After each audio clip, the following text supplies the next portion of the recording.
یہ کنسیپٹ ہے کہ جو جن ہے یہ ایک الگ سے ایک مخلوق ہے. اچھا. جبکہ آپ لوگوں کی میں نے تفسیر یہاں پہ پڑھی ہے، میرے پاس تفسیر صغیر بھی میرے پاس پڑھی ہوئی ہے، جس میں سورۃ الحجر میں لکھا ہوا ہے، ترجمہ کیا آپ نے کہ اور جنوں کو ہم نے اس سے پہلے سخت گرم ہوا کی آگ سے بنایا. اور اس کی جو حاشیے میں دیا ہوا آپ نے یہاں پہ لکھا ہوا کہ جنوں سے مراد یہاں پہ بیکٹیریا ہے. بالکل ٹھیک ہے. اس کے بعد دوسری جگہ پہ سورۃ النمل ہے جس میں لکھا ہوا ہے کہ اور سلیمان کے لیے جنوں انس اور پرندوں میں سے اس کے لشکر اکٹھے کیے گئے کہ جن بھی ہیں انسان بھی ہیں اور پرندے بھی جو ہیں وہ بھی ہیں. 3 کیٹاگریز میں اس کو ڈسکرائب کیا گیا یہاں پہ.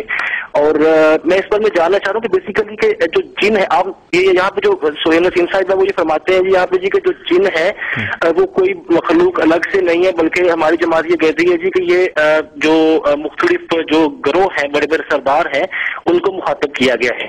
تو اس بارے میں تھوڑی تفصیل بتا دیں کہ جن کیا ہے. آپ نے جو پڑھا ہے اس کی تفصیل بڑی تفصیل یہاں پہ خلیفہ ثانی نے اپنی تفسیر کبیر میں اس موضوع کو بہت تفصیل سے لیے ہیں. وہ آپ سورہ ہجر میں جا کے والجان خلقناہ من قبل من نار السموم اس آیت کے تحت جا کے یہ ساری تفسیر پڑھ لیں. حضور نے وہاں قرآن شریف میں جتنی جگہ جن کا ذکر ہے، حدیث میں جتنی جن کا ذکر ہے اور جن کے جو معنی ہماری جماعت کے نزدیک قبول ہیں وہ ذکر کیے ہوئے ہیں. ذکر بھی کیا ہے، اس کا حوالہ دیا، تو یہ کتاب ان کے پاس موجود ہے، اس کو پڑھ لیں.